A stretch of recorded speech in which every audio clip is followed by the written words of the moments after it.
시리즈에 비해서 이야기 세팅이 불리하고 그렇게 되면 결국에는 더 어떻게 다른 의미로 임팩트를 줘야 되는 상황인데, 그러니까 되게 그 해치라고 하는 인물의 본진을 정해인으로 만들어 놓으면서 약간 그 대중들이 이미지에 선동당하는 측면이 또 없지 않아 있잖아요.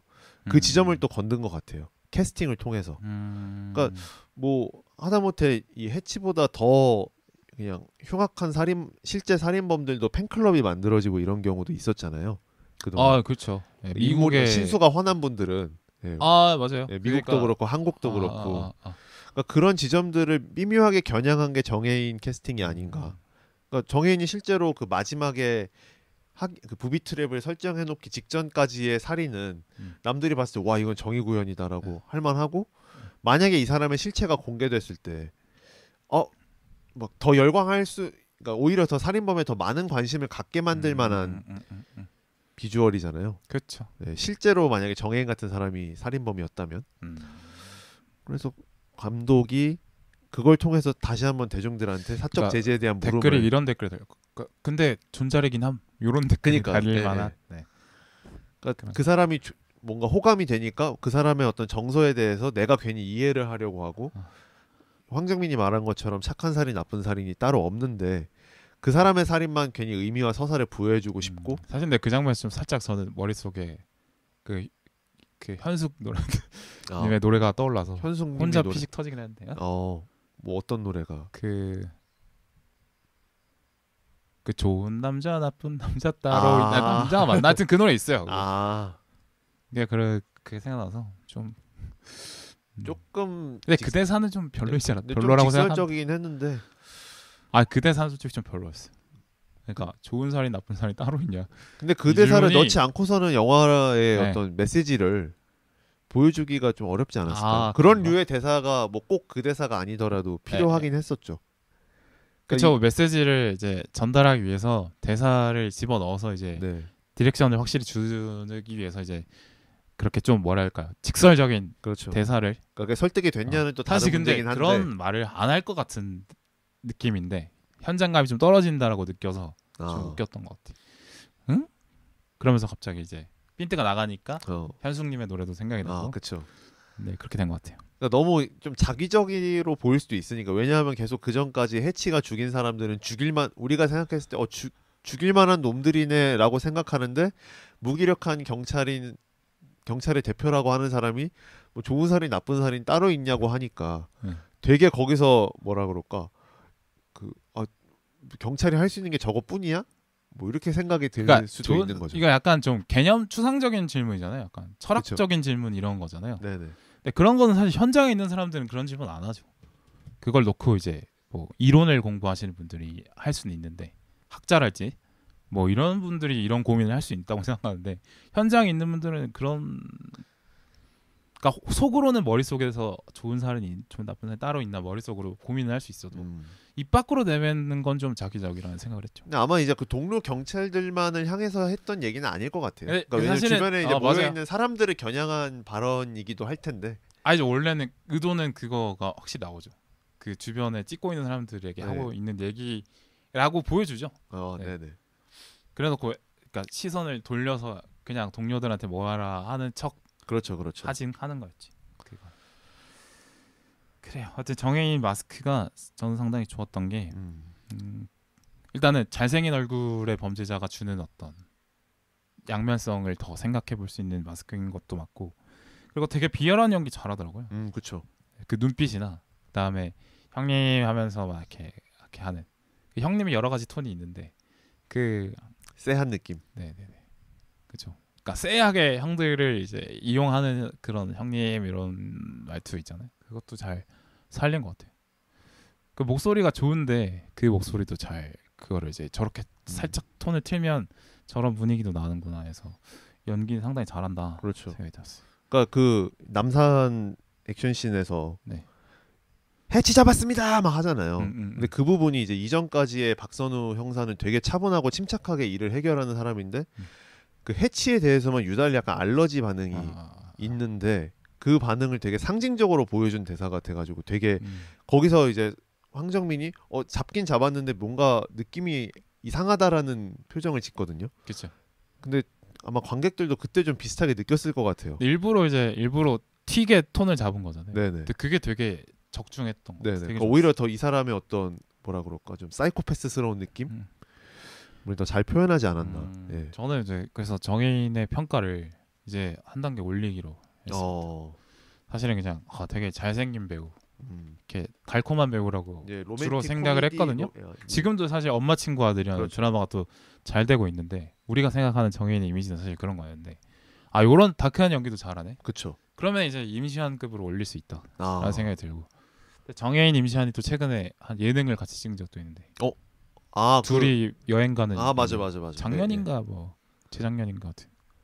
근데 이제 이병헌의 후계자가 누가 될 거냐 할 때 임시완이 한창 1등이었는데 이제 키 작은 공통점이 있고 그다음에 이제 웃기는 연기도 할 수 있고 뭐 선역 할 수 있고 그다음에 또라이 연기도 잘 할 수 있는 어떤 그리고 인상이 확 강하지 않은 느낌도 있어서 이제 조금 착하게 보여도 좋고 그렇지 않게 보여도 좋은 이미지라 두 분 다. 그렇죠.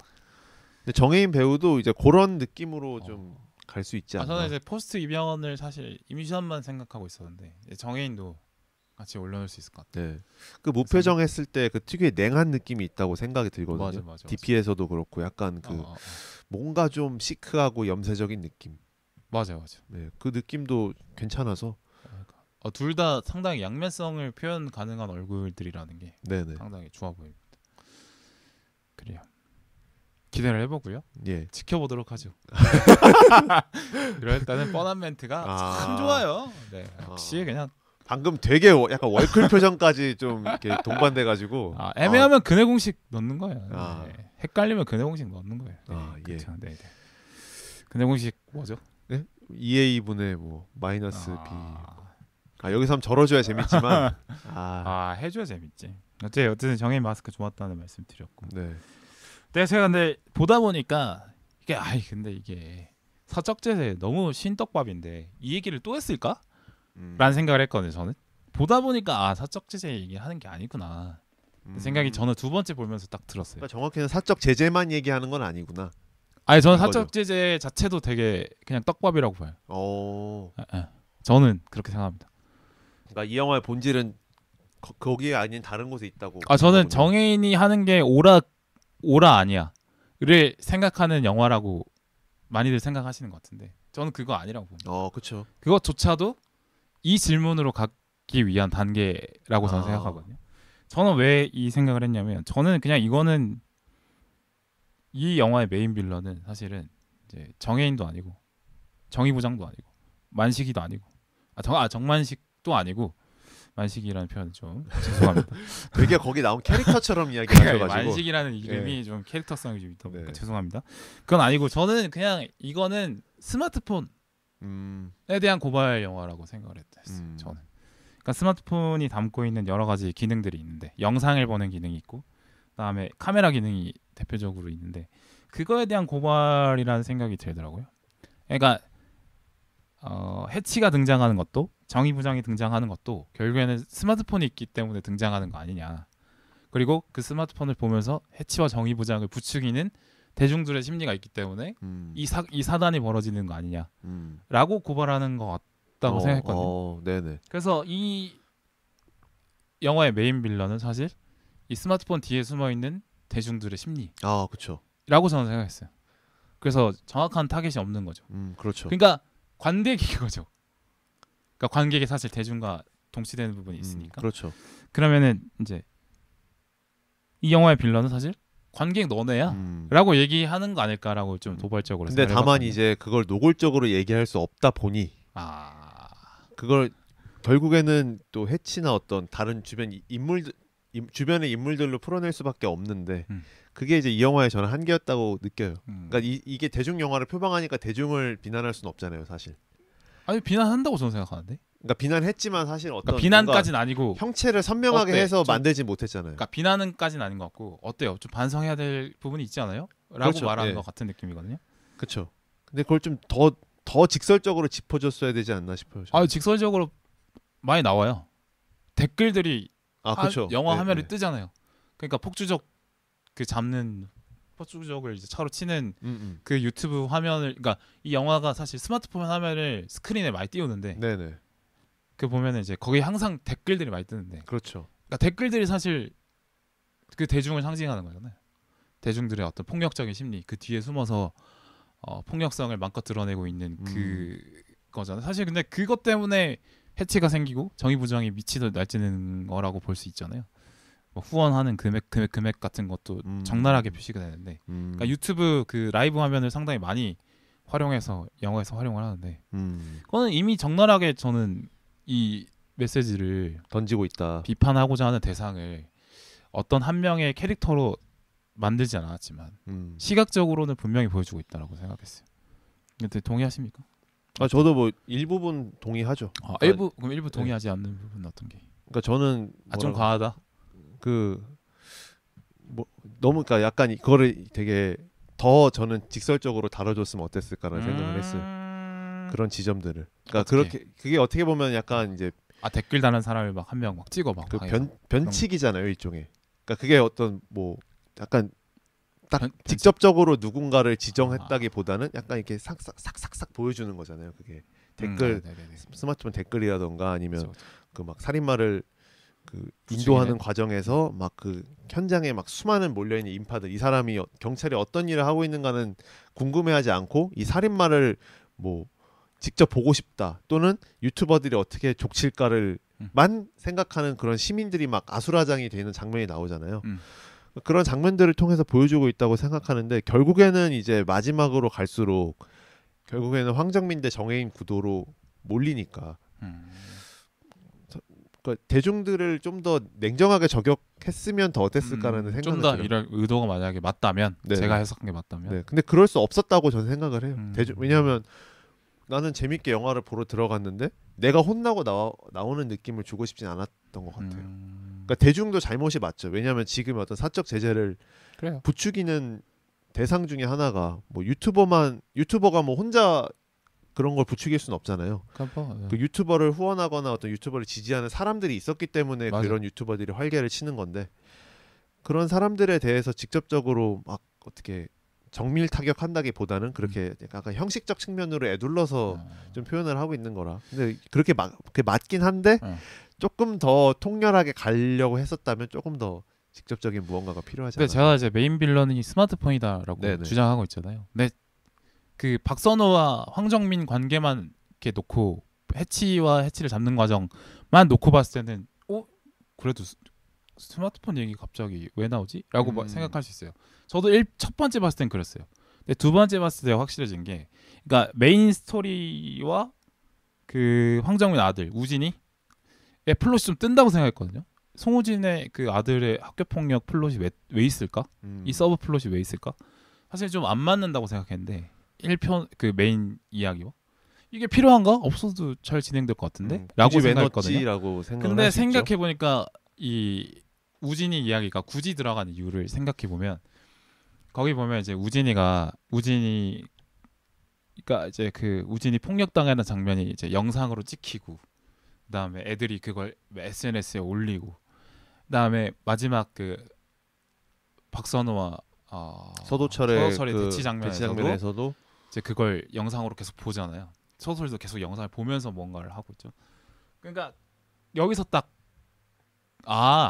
여기서 하고 싶은 얘기는 스마트폰이겠구나. 그러니까 이 두 가지 그 메인 이야기와 서브플롯인 우진이의 학교 폭력 이야기를 엮을 수 있는 거는 스마트폰밖에 없다라는 생각이 들더라고. 뭐 그다음에 우진이가 이제 또 하나 하는 역할이 또 있어요. 우진이가 하는 좋은 역할은 뭐냐면 사적 제재를 참아요. 걔가. 그러니까 많이 처맞고 막 하지만 끝까지 그 상대방을 때리진 않았어. 그러니까 아버지를 얘기를 그 뭐 해치 쫓는 서도철의 영상을 보여주면서 막 긁잖아요. 일진이 우진이를 긁어. 근데 우진이가 그것 때문에 참다가 때리려고 하지만 주먹을 멈춰요. 그죠? 그러니까 어떻게 보면 우진이로서 모범 답안을 제시하고 있는 거예요. 그래도 제도에 의존해야 된다, 이런 거. 그런 의미에서 나는 두 번째 보니까 메인 플롯과 이 서브 플롯이 좀 안 맞는다고 생각했는데 이거 관통하는 지점을 네. 찾았군요. 스마트폰 영상으로 이렇게 연결이 된다. 그러니까 스마트폰으로 자극되는 어떤 폭력의, 그러니까 스마트폰이 자극하는 사람들의 폭력의 본능 같은 것을 이제 관통하는 하나의 주제로도 꿰 수 있겠다는 생각이 들었어요. 그래서 그렇죠. 주제가 그리고 빌런이 스마트폰으로 몰아질 수 있다라고 생각이 들더라고요. 저도 공감하는 게, 저는 오히려 그래서 빌바오님이 처음에 그 서도철의 아들 에피소드가 왜 있는지 모르겠다라고 얘기해 주셨을 때 의아했던 부분이, 그러니까 이 서도철의 아들은 약간 대중의 상징이라고 저는 생각이 들었었거든요. 왜냐하면 이 아들은 폭력에 많이 노출이 되어 있으면서 어떤 곳에서는 그 많은 사람들의 어떤 관찰의 대상이 되기도 하잖아요. 폭력배들이 얘를 그렇죠. 찍어가지고 올리니까. 근데 동시에 얘는 또 정의부장 TV 구독자거든요. 맞아요. 그러니까 우리는 전부 다 누군가를 제3자적으로 관찰할 수도 있지만 그 프레임 안에 들어갈 수도 있는 거예요. 맞아요. 예, 그래서 그걸 상징하는 인물이고, 또 그 박선우의 사적 제재와 맞물려서 서도철까지 또 사적 제재 시험대에 올리게 하잖아요. 맞아요. 그래서 이게 영화를 관통하는 플롯으로 이게 아들을 끌어들인 게 좀 늘어지는 플롯일 수도 있겠지만, 영화 전체적으로 봤을 때는 결국에는 서도철과 박선우의 서사, 그리고 이 사적 제재를 반대하고 있는 영화의 메시지를 명확하게 보여주는 인물 같아서. 근데 이제 다시 보셨을 때 그렇게 느끼셨다고 해가지고 저도 공감이 많이 됐고, 그 일단은 우리가 결국에는 이제 서도철처럼 공권력을 갖고 있지 못하잖아요. 대부분의 사람들은 서도철이든 박선우 같이. 그 점을 좀 지적하고 싶었던 게 아닌가. 그러니까 제가 느낀 메시지를 정리를 해보자면, 네. 사적 제재는 원래 틀린 거야. 그건 정해져 있어. 너네도 조금만 보면 이게 틀렸다는 건 너무 쉽게 알 수 있어. 근데 스마트폰이라는 그 매체 때문에 이 사적 제재에 동참하고 싶고 응원하고 싶은 심리가 자극되고 있어 지금. 그래서 해야 된다고 믿게 되는 거지. 네네. 스마트폰이 문제인 거야. 그러니까 지금 스마트폰이 자극하고 있는 폭력의 본능이 문제라고 얘기를 하는 게 이 영화의 메시지라고. 그렇죠. 그러니까 옳지 않은 걸 옳다고 믿게 만드는 게 문제다. 그렇죠. 그러니까 사적 제재가 옳아서 지금 해야 된다고 말하고 있는 사람들이 많아진 게 아니라, 사적 제재를 해야 된다고 자극받고 있을 뿐 그것에 현혹되지 마라. 가 정확한 메시지라고 저는 정리할 수 있다고 보거든요. 근데 이게 조금 정리하기 어렵죠. 그렇죠. 왜냐하면 사적 제재라는 것도 추상적인 개념이고, 그러니까 스마트폰의 영향력인 거죠. 스마트폰의 영향력인 것도 사실 추상적인 개념이고, 그래서 이 두 가지 개념을 엮어서 생각해야 되기 때문에 메시지가 어렵다라고 느껴지거나 아니면 이게 뭔 소리야라고 하게 된다고 보거든요. 그러니까 한 번만으로는 좀 이해하기 어려운 영화는 분명히 많은 것 같아요. 그렇죠. 그 말씀 들어보니까 영화에 나왔던 그 아편이라는 소재도 약간 또 연관이 있는 것 같기도 하네요. 또. 아편이 나와? 마약굴? 그 이제 정혜인이 그 안보현을 시켜서 상남 12인조를 이제 치게 했을 때 그 그 안보현이 맡은 캐릭터가 마약 중독자잖아요. 맞아요.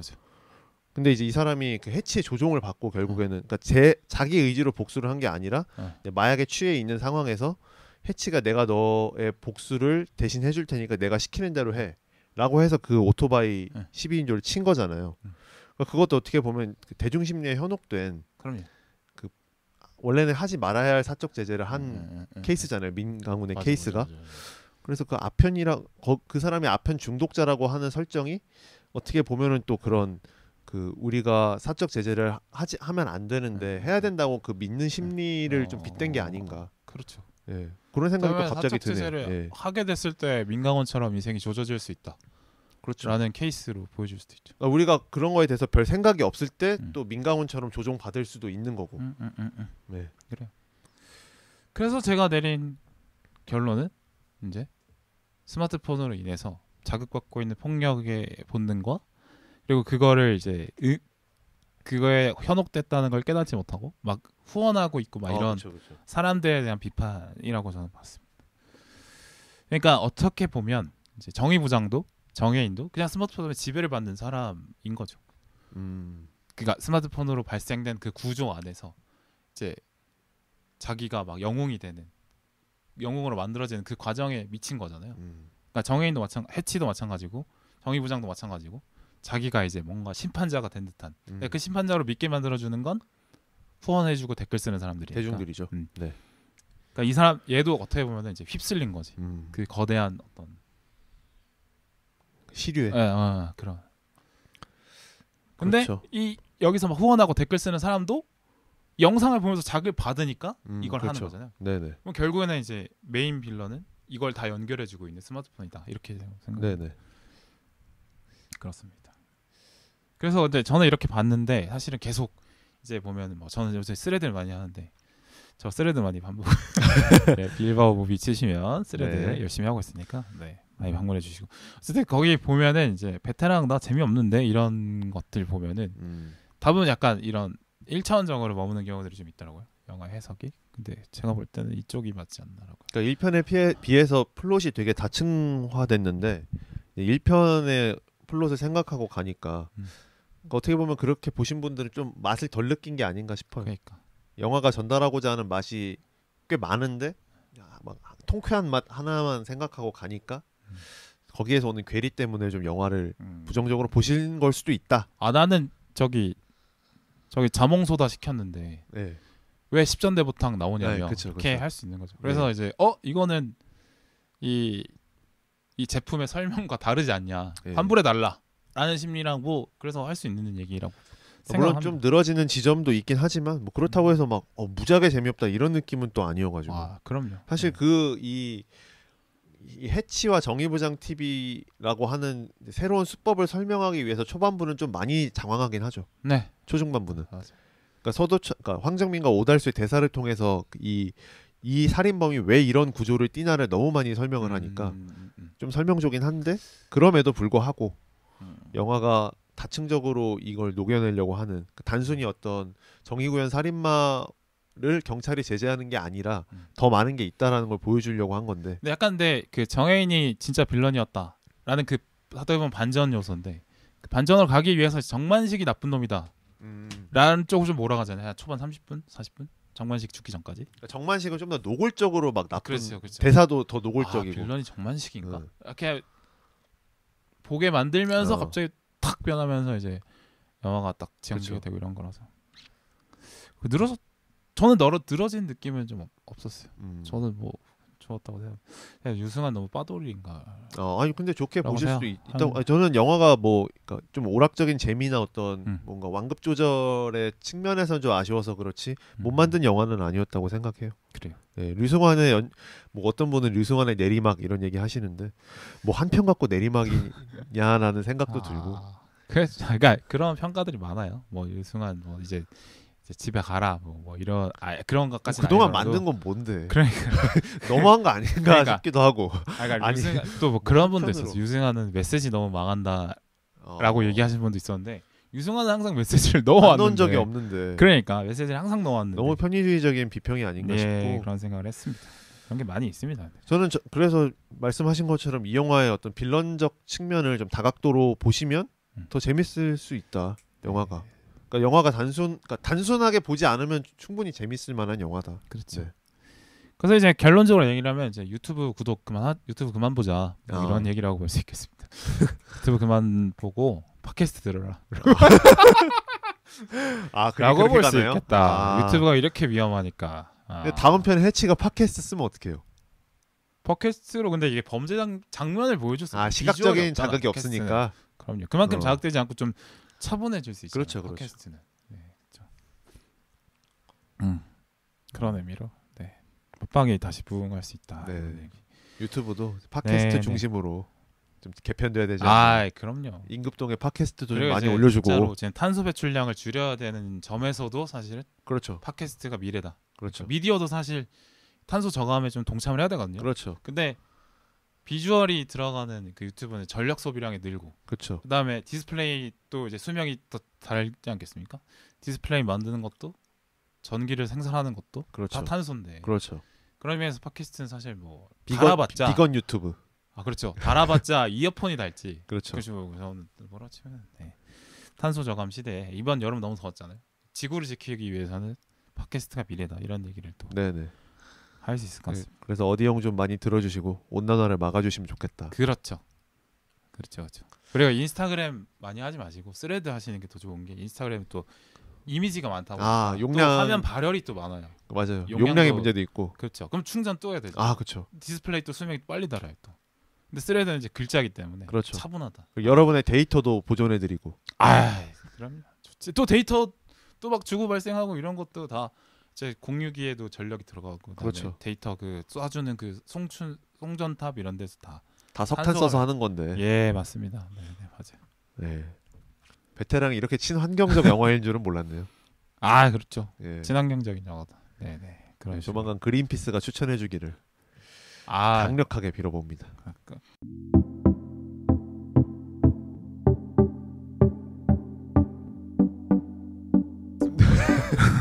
그래 뭐 빌런이나 메시지까지 얘기를 해봤고요. 근데 베테랑 3가 또 예정이 되어 있잖아요. 그죠? 나올 것 같아요. 그래서 앞으로의 어떤 이 베테랑 유니버스, 소설철 유니버스 어떻게 될 거라고 보세요? 일단은 어떻게 캐릭터를 잡을까가 중요할 것 같아요. 그러니까 음. 서도철이 계속 서울경찰청 소속으로 일을 할지 네. 아니면 뭐 외부에다 사무실을 차릴지. 아. 왜냐하면 경찰 생활에 대해 회의감을 많이 가질 것 같긴 하거든요. 이번 에피소드로 이제 네네. 회의를 느꼈죠. 왜냐면 쿠키 영상에서 뭐 조태호도 집행유예 풀려났다 그러고 어.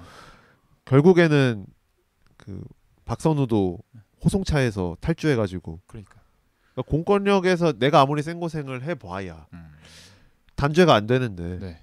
그럼 이 상황을 어떻게 해결할 것인가에 대한 근본적인 고민을 많이 할 것 같고요. 네네네.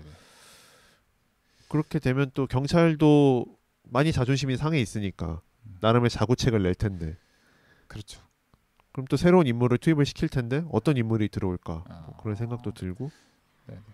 박선우는 또 어떻게 이미 이제 이분은 공권력을 잃어버렸기 때문에 정보력에서 이미 많이 또 이 사람도 너프가 된 건데 그럼 박선우는 어떻게 다시 활개를 치려나. 그래 박선우와 조태호가 만날 수도 있죠. 둘이 이제 세상에 나와 있으니까 박선우랑 접촉해서 야 너가 저기 서도철 담가라. 내가 돈으로 꺼내줄게. 이럴 수도 있죠. 근데 조태호 캐릭터가 못 나오니까 외부적 그러네. 상황으로 못 나오니까 저는 오히려 유해진과 합심할 것 같다는 생각이 들었어요. 그러네. 조태호는 그냥 이제 아버지가 시켜서 해외로 가버리는 설정이 될 수 있고. 네, 그러니까 오히려 그 최대영 상무와 힘을 합칠 수도 있다.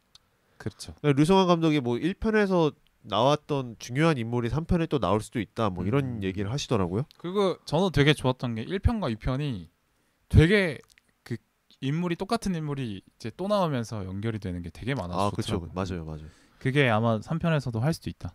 네. 저는 막 오히려 서도철이 사적 제재 빌런이 돼가지고 막 돌아버려 막 그럴 수도 있겠죠. 왜냐면 너무 트는데. 그러니까 우진이가 결국에는 막 결국엔 그 일진들한테 당해서 막 뭐 불우한 미래가 되고 이러면 이제 근데 너무 암울해진. 또 막 뭐 학교 폭력 제대로 또 심판 안 된다 이런 것도 있잖아요. 그래가지고 막 하면서 씨발 그러면은 내가 애들 다 죽여야겠다 이렇게 할 수도 있죠. 할 수도 있죠. 그러니까 막 그 일진 애들 죽이고 일진 부모들 잡아서 죽치고 뭐 교장 때리고 막 이러면서 다 박선우 잡고 뭐 이렇게 될 수도 있고. 이건 너무 자극적인. 너무 디스토피아 네. 스타일이긴 해요. 근데 뭐 안 될 거란 보장도 없죠. 결과적으로는 그래도 긍정적이고 어떤 도덕적인 메시지를 할 거라고 저는 생각합니다. 왜냐면 우리 시대가 어떻게 변화하는지에 따라 이야기도 달라질 것 같아요. 그쵸. 그러니까 이 9년이나 걸렸다는 게 결국에는 할 이야기를 마땅히 못 찾다가 이제 이번 그 사적 제재를 통해서 다시 한번 베테랑의 이야기를 푼 것처럼 또 우리 사회가 어떻게 변동될지 알 수 없어서 그 점을 또 참조를 할 것 같기도 하고 일단 이 사람은 뭐 공권력을 최대한 신뢰하자는 입장이기 때문에 완전히 뭐 그 개인과 개인의 대결 양상으로 풀어갈 것 같진 않아요. 뭐 정말 말도 안 되는 상상이면 내부자의 결말로 내부자들의 결말 태클을 타서 우장훈 검사처럼 여의도로 간다거나 뭐 이럴 가능성도 없겠죠. 그러면 정치 드라마가 돼버리니까 아예 톤이 달라지겠죠. 근데 현실적으로 생각해 볼 때 그게 제일 빠르지 않나? 저는 약간 언더커버를 줄 것 같아요. 그러니까 경찰은 아닌데 사실상 그 서도철의 어떤 비밀 경찰처럼 활동을 하는 사람을 두지 않을까. 외부의 배트맨과 인물. 로빈처럼. 예. 저는 이번에 그 안보현 씨가 나온 게 괜히 나온 게 아닌 것 같아요. 안보현 또 쓸 것이다. 예. 민강훈을 각성시켜서 정혜인과 다시 부딪히게 할 것이다. 그럴 수도 있겠다. 네. 왜냐면 박선우를 잡을 수 있는 거는 물리력으로 서도 처리 안 된다는 걸 말했잖아요. 그렇죠. 그래서 저 새끼 싸움 존나 잘해 이 대사를 한번 반복하면서 그것도 좋았어요. 그 베테랑 원의 명대사 또 쓰는 거. 그래요. 근데 그게 조금 두 번만 하지. 좀 자기적이긴 했죠. 그러네요. 안보현을 한 번 더 쓸 수도 있겠다. 네. 그분이 이제 마약에 찌들기 전까지는 특전사 출신이었어서 맞아. 그 정혜인의 호적수가 충분히 될 만하고 그리고 이번에 굉장히 어둡고 꿉꿉한 데서 결투를 했기 때문에 네네. 1편처럼 어디 도심 한복판에서 밝은 데서 한번 또 둘이 겨루는 모습을 또 보고 싶기도 해가지고 또 엄태구가 또 나올 수도 엄태구 있고. 씨도 네. 나올 수 있죠 또.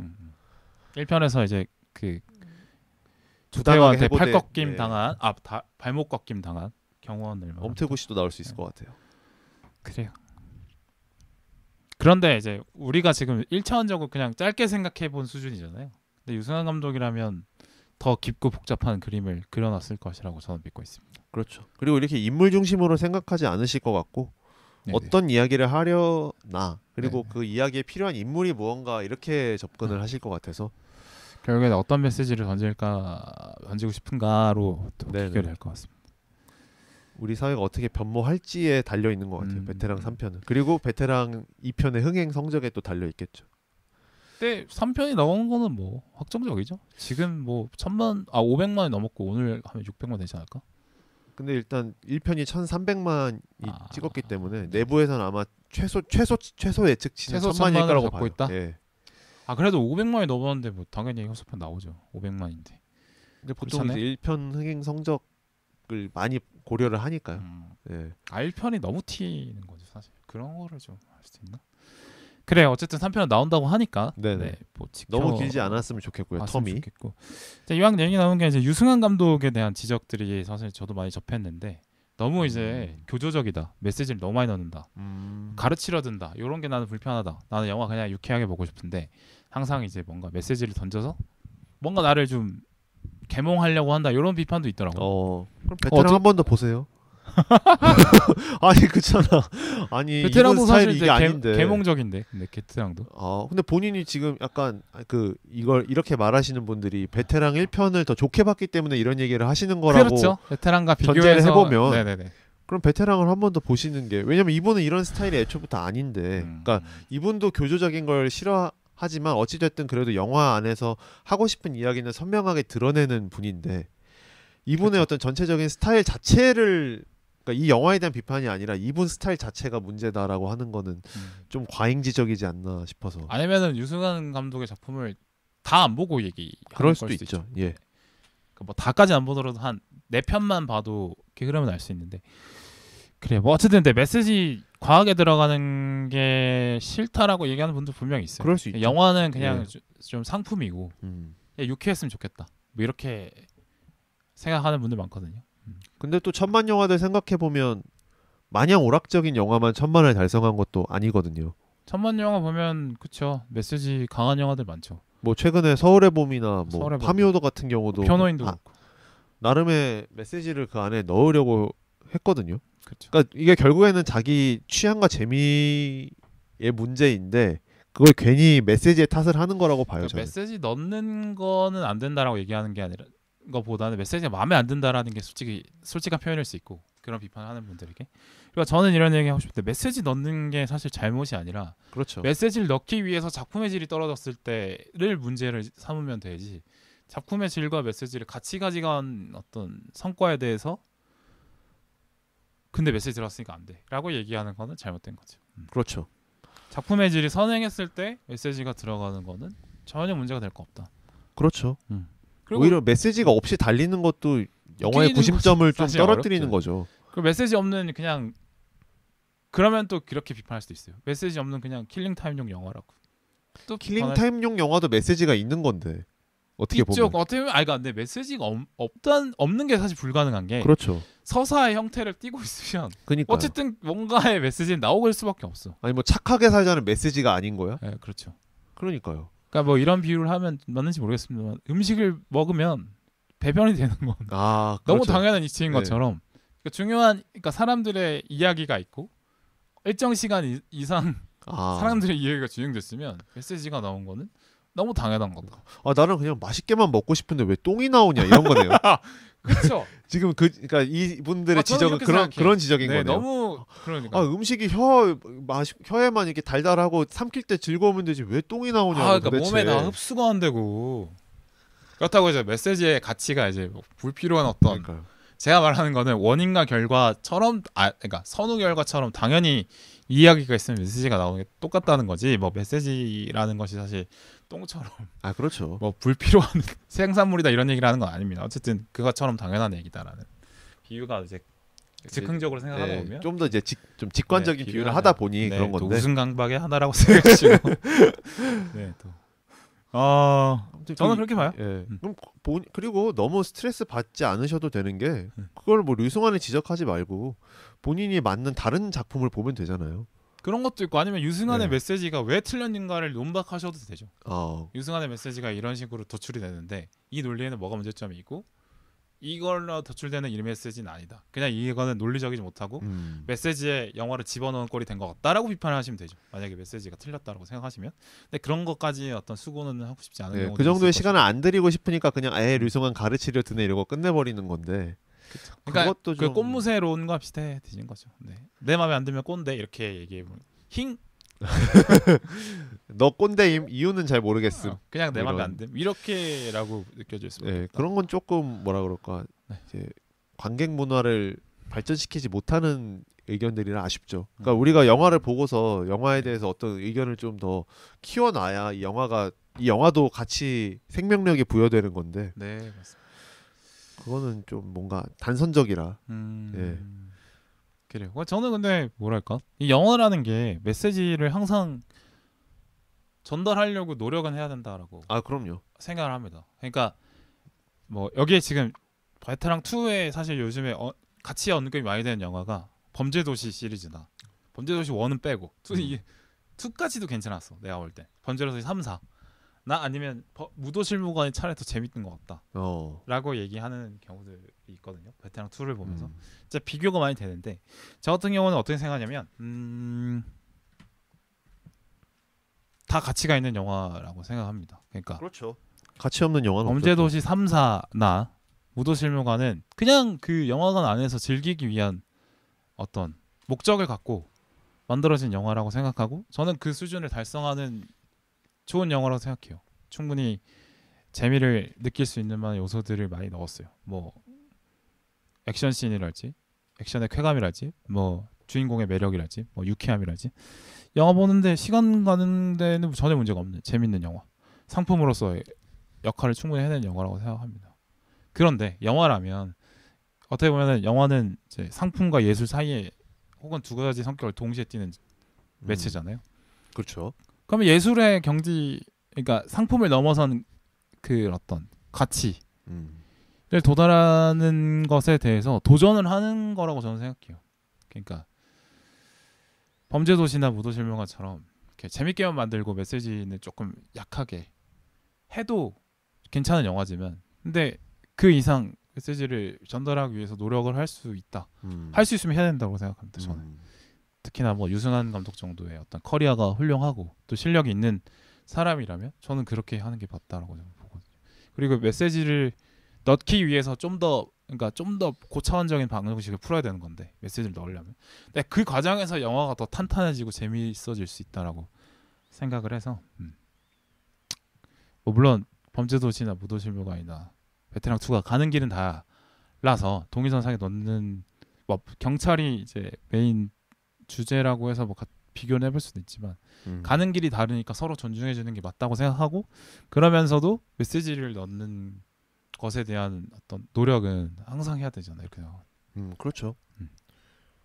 그러니까 뭐 이게 농도의 차이지 메시지가 없는 영화를 보는 건 되게 난잡할 것 같다는 생각이 들고요. 그렇죠. 메시지가 빠지면 네. 우리가 흔히 보는 영화들도 다 메시지가 뭐 은연중에 있긴 있거든요. 맞아요. 네. 그러니까 이게 뭐라 그럴까 다 다른 말씀하신 대로 다 다른 영화이기 때문에 그 다른 지향점을 포착하는 게 더 중요하지. 뭐 이 영화는 이래서 그러니까 너무 내 기준에 매몰되기 때문에 이제 이런 지적들이 나온다고 생각이 들거든요. 맞아요. 제가 세우는 기준이 너무 완고한 건 아닌가라는 한번 그런 것도 좀 한번 체크해 보시면 어떨까. 그러니까 뭐 이렇게 하니까 너무 제가 대중들을 공격하는 것 같지만 사실 좀 이렇게 영화를 만드시는 분들도 완고한 분들이 많은 만큼 맞아요. 영화를 보는 분들도 완고한 분들이 저는 꽤 있다고 느껴서 내가 너무 완고한 게 아닌가라는. 그러니까 이미 사람들은 범죄도시, 베테랑, 무도실무관에 각 다 전반적인 호응을 보내주고 있는데 맞아요. 내가 너무 그러니까 물론 그렇다고 해서 내 재미의 기준을 굳이 상대방에게 맞출 필요는 없지만 이 사람들이 재밌게 본 이유는 그래도 좀 알아야 되지 않나. 그러니까 너무 내 기준에 맞춰서 이 영화는 뭐 너무 좋고 이 영화는 너무 별로고 이렇게 하는 것이 영화의 의도도 아닐 테고 예, 뭐 본인도 힘든 거죠 사실 그렇게 보는 게. 그러니까 그 마음에 드는 것의 기준을 너무 높게 잡아놓으면은 그러니까 만족을 할 수 있는 영화가 너무 줄어들기 때문에. 그렇죠. 어떻게 보면은 영화를 본다는 그 자체의 행위가 주는 어떤 내가 보상이 너무 적어지는 거죠. 보상을 얻을 수 있는 기회가 너무 적어지죠. 네. 그리고 이제 어떻게 보면 그냥 그런 경우들을 많이 봐요. 그러니까 영화가 사실 어떤 인격이 아니기 때문에 사실은 뭐 영화를 비판하면 뭐 감독을 비판하는 것처럼 보이긴 하지만 사실 그건 다른 거고. 그렇죠. 그러니까 영화는 사실 인격이 아니기 때문에 마음껏 평가할 수 있지만, 근데 어떻게 보면은 영화를 내가 어쨌든 보고 그 본 시간과 보고 나서 나의 감정을 소중하게 생각한다면 기준을 좀 이렇게 너그럽게 봐서 이해하려고 노력하는 과정도 상당히 중요하죠. 네네. 그러니까 꼭 비판적으로 보지 말라는 이야기가 아니라 그러니까 이 영화를 만든 사람들이 작품에 대해서 고민한 거까진 아니더라도 내 스스로도 한번 영화에 대해서 이런저런 고민을 해보는 거죠. 뭐 재미있다 재미없다라고 봐도 좋지만 왜 재미없었나 재미있었나를 스스로의 사고 체계에 한번 다가가 보는 거죠. 이 영화를 수단으로 삼아서. 그리고 감독의 의도가 뭔데 이렇게 나랑 안 맞을까를 생각해 보는 것도 되게 좋죠. 네네. 이 사람이 그렇지. 그러니까 이 사람도 이 사람의 프레임을 갖고 만든 거고 나도 나만의 프레임을 갖고 보는 건데 그렇다면 나와 이 사람의 프레임 차이는 뭘까를 비교해 보는 것도 영화를 보고 난 뒤에 재미 중 하나가 아닐까 생각이 들어요. 맞아요. 네. 그러니까 너무 막 뭐 베테랑 뭐 범죄도시보다 별로네 뭐 이렇게 막 너무 막 이렇게 내가 생각한 영화는 이래야 돼라는 거에서만 조금 벗어나도 문화생활이 좀 즐거울 수 있다. 맞습니다. 네. 그래요. 또 뭐 너무 이제 깐깐해지면 세상에 재미가 없죠. 그런 것도 있습니다. 네, 여러 가지 얘기 다 해본 것 같고 뭐 더 하실 말씀인데 베테랑 2에 대해서. 베테랑 2 저는 어찌됐든 그래도 뭔가 류승환 영화 중에서 가장 쉬운 영화라는 생각을 해요. 베테랑 2가 쉽은 편이다? 그러니까 쉽다는 게 내용이 쉽다는 게 아니라 이제 우리가 딱 봤을 때 그냥 단순하게 딱 그냥 뭐 오락 영화로 봐도 류승환 접근성이 쉽다는 거죠. 다른 영화들에 비해서. 그래서 3편도 잘 만들어졌으면 좋겠고 또 어떤 이야기가 담겨져 있을지 또 기대되기도 하고 그래서 선방했다. 네, 그런 생각이 듭니다. 선방. 네, 어렵죠. 그동안 많은 또 유사 작품들이 있었기 때문에.